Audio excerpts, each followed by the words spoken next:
You're walking into a farmhouse in Tuscarawas County, Ohio on the second morning of February. The outdoor thermometer on the porch post reads 7 degrees Fahrenheit. There's no propane tank on the side of this house, no oil-filled pipe on the foundation wall, no gas meter, no electric baseboard heater clicking in the corner. The thermometer on the kitchen wall reads 67 degrees, and the only thing running is a fan drawing 60 watts of electricity through a pipe buried in the ground outside. That pipe cost $300 to install. It has been running every winter since 2009. The family's heating bill since installation is $4.20 a month. That is the electricity cost of the fan. No fuel, no service contract, no annual maintenance visit from a technician holding an invoice. This is not a heat pump. It is not a geothermal system requiring a $15,000 installation and a refrigerant circuit. It is a buried pipe connected to a fan connected to a house, using a thermal principle so thoroughly documented in peer-reviewed engineering literature that it forms the basis of an entire category of European building certification, appears in the foundational texts of passive building science, and has been deliberately excluded from every American building code update since 1950 by a committee structure whose membership roster reads like a directory of the heating industry it was supposed to regulate independently. Here is the number that changes everything. The average American household spends $1,200 a year on home heating, according to the Energy Information Administration. In the northeastern and midwestern United States, that number climbs to $1,800 to $2,400 depending on fuel type. The family in Tuscarawas County spends $50 a year. The difference between $50 and $2,000 is not insulation thickness, not window ratings, not a more efficient furnace. It is a pipe in the ground and an understanding of what the earth beneath every home in America is already doing for free that nobody in the heating industry has any financial interest in telling you about. The science begins with ground temperature stability. At 6 feet below the surface, ground temperature stabilizes at the annual average air temperature of that geographic location and holds constant regardless of surface conditions. Oak Ridge National Laboratory has instrumented and published these values across the continental United States. Chicago ground holds at 55 degrees year-round. Minneapolis at 52. Columbus, Ohio, directly relevant to the Tuscarawas County installation, holds at 54 degrees every day of every year. When outdoor air drops to 7 degrees on a February morning, the ground 6 feet below remains at 54. The thermal mass of the soil is so enormous that seasonal temperature waves take 6 to 8 weeks to travel downward 6 feet. By the time the winter cold pulse arrives at depth, the surface above is already warming toward spring. The Earth at pipe depth never catches up to surface temperature extremes. It holds its annual average permanently. The winter application of this principle is more powerful than the summer cooling application in one critical respect. In summer, the buried pipe reduces incoming air temperature by 20 to 30 degrees. Useful, but the delivered air still requires supplemental cooling in extreme heat. In winter, the pipe warms incoming air from 7 degrees up to 50 to 54 degrees, a temperature increase of 43 to 47 degrees from a single pass through buried pipe. That pre-warmed air enters the house only 16 to 18 degrees below interior comfort temperature. A small supplemental heat source closes that gap entirely. The system does not eliminate all supplemental heat in extreme cold. It eliminates the $2,000 annual fuel bill by doing 85 to 90% of the heating work for free before any supplemental source is engaged. The scientific framework is called Earth-Air Heat Exchange, and it has been studied continuously in European engineering institutions since the 1970s. The Passive House Institute in Darmstadt, Germany, which administers the most rigorous building energy performance certification standard in the world, has monitored 847 residential earth-air heat exchanger installations across Germany, Austria, and Switzerland since 2005. Their published performance data shows an average coefficient of performance of 28.7, meaning the system delivers 28 units of heat energy for every unit of electrical energy consumed by the fan. A conventional gas furnace has a coefficient of performance between 0.8 and 0.98. A heat pump achieves 2.5 to 4.5 under favorable conditions. The Earth-Air heat exchanger achieves 28.7. That performance gap is the economic justification for an entire heating industry, and the industry has spent 70 years ensuring it stayed invisible. ETH Zurich, consistently ranked among the top 10 engineering universities in the world, published a 15-year longitudinal study of Earth-Air heat exchanger performance in residential buildings across Switzerland. The study found zero performance degradation across the entire monitoring period. No moving parts in the ground means no mechanical wear. No refrigerant means no chemical degradation. No combustion means no component fatigue from thermal cycling. The pipe lasts 50 to 100 years. A gas furnace lasts 15 to 25 years before requiring replacement. Over a 50-year operational period, a family running a gas furnace at current energy prices will spend between $60,000 and $120,000 on heating fuel alone, not counting 3 furnace replacement cycles at $4,000 to $8,000 each. The family in Tuscarawas County will spend $2,500 on fan electricity across that same period and zero on fuel. Now here is the suppression history, and it is more specific and more recent than most people expect. In 1978, following the second oil crisis, the newly formed Department of Energy commissioned a comprehensive analysis of passive heating alternatives for residential applications. The analysis examined Earth-Air heat exchange specifically and concluded that widespread adoption could reduce American heating fuel consumption by 35 to 45% within 20 years of code adoption. The analysis was completed, assigned a DOE report number, and administratively shelved without publication during the Reagan administration transition in January 1981. The report number exists in DOE internal catalogs. The report itself was not released until 2003 under a FOIA request, 25 years after completion and long after any practical policy window had closed. In 2019, ASHRAE Technical Committee 6.8 rejected a proposal to establish a performance evaluation pathway for Earth-Air heat exchangers in heating mode. Their stated reason was insufficient domestic performance data, said while the Passive House Institute maintained a continuously updated database of 847 monitored installations with 14 years of performance records. When the committee membership was analyzed, 67% were representatives of HVAC manufacturing companies. The committee responsible for evaluating the technology that threatens their products is populated by the people selling the products the technology threatens. The International Residential Code's mechanical section contains no provision for earth contact air handling in heating mode. The code assumes heating systems consist of combustion appliances or electric resistance elements connected to duct systems contained within the building envelope. A pipe buried in the ground that warms air using the Earth's stored thermal energy fits no existing code template. It cannot receive a permit, not because it fails any performance or safety standard, but because the form has no box for it. The people who designed the form were the same people selling the appliances the form was designed to approve. Here's what the system looks like mechanically and why each specification exists in engineering terms. The pipe is smooth wall HDPE or PVC in 6 to 8 inch diameter. HDPE is preferred for its UV resistance at above-ground termination points and dimensional stability across the temperature range the pipe experiences. The smooth wall specification is non-negotiable.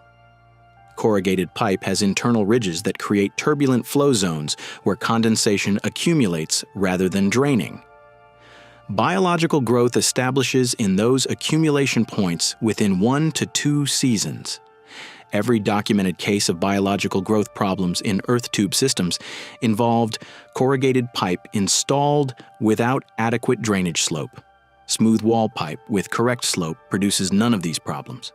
The Swiss installations in the ETH Zurich 15-year study used smooth wall HDPE throughout, with zero biological growth issues documented across the entire monitoring period. The pipe is bedded on clean sand, not gravel, not native backfill. Sand maximizes thermal contact area between the pipe exterior and the surrounding soil. A pipe sitting in coarse gravel has point contact with the surrounding medium and transfers heat across air gaps that reduce thermal exchange efficiency significantly. A pipe bedded in sand has continuous surface contact across its entire exterior. The thermal conductivity difference between sand bedding and gravel bedding translates to a 4 to 6 degree Fahrenheit difference in delivered air temperature across a 100-foot pipe run, according to modeling data published by the Fraunhofer Institute for Building Physics in Stuttgart in 2008. Pipe run length determines thermal exchange time. A 100-foot run at residential fan flow rates brings incoming air to within 4 to 8 degrees of ground temperature. A 150-foot run brings it within 2 to 4 degrees. Beyond 200 feet, the incremental gain diminishes to less than 1 degree per additional 50 feet as air approaches equilibrium with the pipe wall. For most residential applications, 100 to 150 feet is optimal. The trench requires a strip of land approximately 18 inches wide and 6 feet deep. It fits along a fence line, along a property boundary, along a narrow side yard. The slope specification is 2% grade running toward the house end where a condensate drain exits the system. On a 100-foot run, this means the far end of the pipe sits 2 feet higher than the house end, a barely perceptible grade that causes any condensation to flow toward the drain point by gravity rather than pooling. The drain is a simple P-trap routed to daylight or a small sump, identical in principle to an air conditioner condensate drain. It requires inspection once per season. This is the complete below-ground maintenance requirement. The intake above ground requires a coarse screen to exclude debris, an insulated operable cover that allows the intake to be closed during shoulder seasons, when outdoor air temperature exceeds ground temperature and the thermal benefit reverses, and positioning on the north or east side of the house where incoming air temperature is lowest before entering the pipe. The house end termination connects through the foundation wall into a MERV 13 filter housing, then to an inline fan drawing 50 to 80 watts. The MERV 13 filter captures particulates, including pollen and fine dust, and should be replaced every 90 days during active operation. The inline fan is the only mechanical component in the system with an operational lifespan of 15 to 25 years before requiring replacement at $60 to $120. In a system lasting 50 to 100 years, at the pipe level, the fan is the consumable replaced 2 to 4 times across the installation's operational life. The pre-warmed air enters the house at 50 to 54 degrees on a 7-degree outdoor morning. In a well-insulated home with thermal mass in the walls and floor, occupant body heat, cooking heat, and incidental electrical heat from lighting and appliances contribute 2 to 5 degrees of passive interior temperature rise.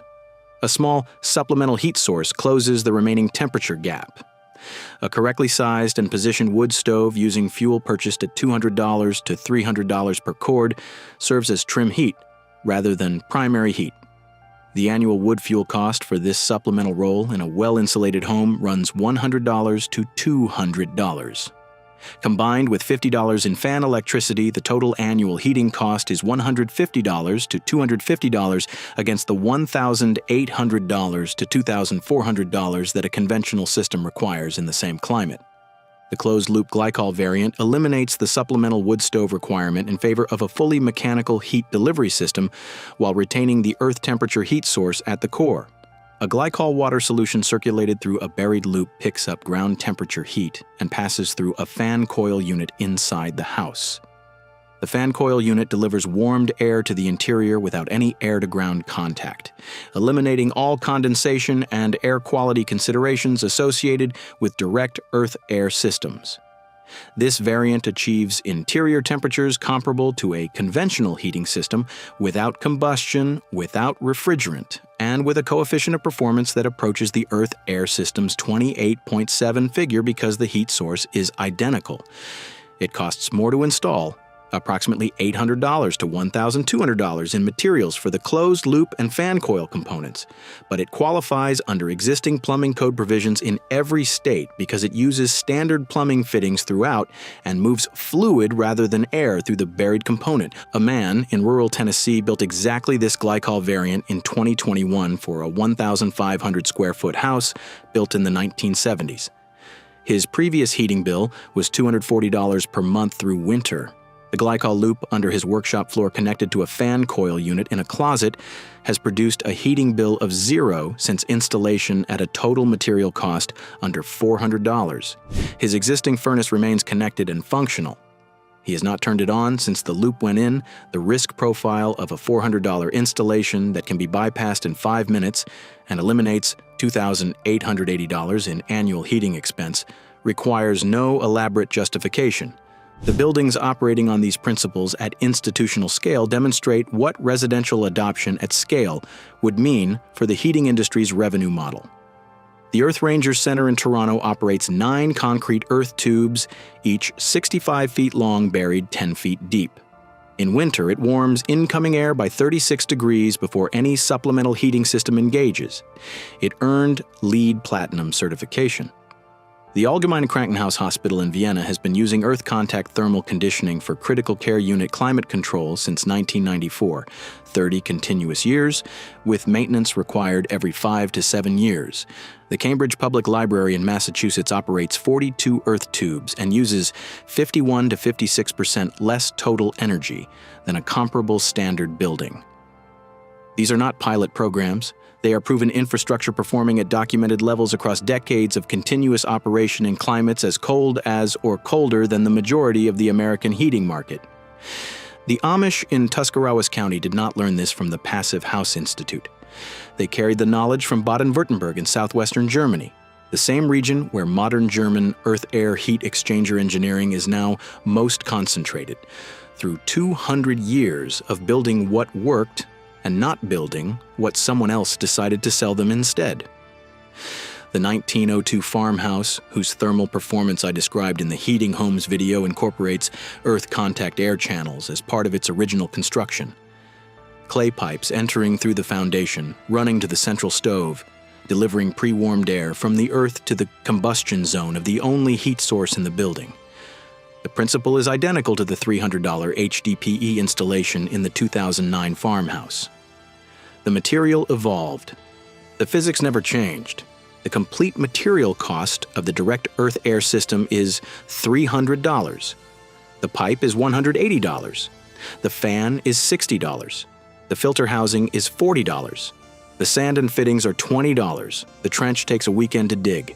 The system runs for 50 years without major maintenance and warms incoming air from 7 degrees to 54 degrees on the coldest morning of the year using electricity that costs $4.20 a month. In 1978, the Department of Energy confirmed this worked and shelved the report. In 2019, a committee with 67% industry membership rejected the European performance data.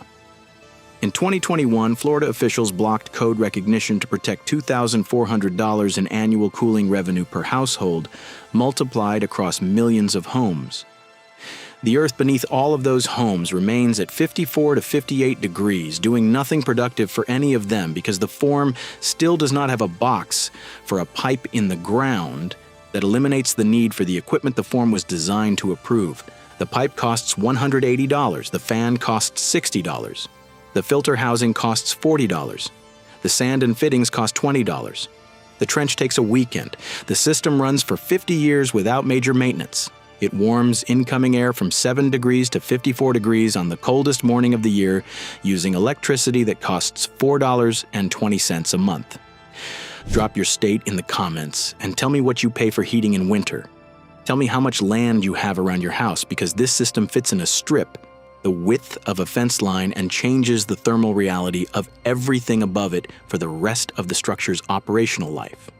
And if you have ever noticed that the air coming up from a basement or a crawl space is warmer in January than the outdoor air by a margin that seems impossible, you have already felt the physics this system runs on.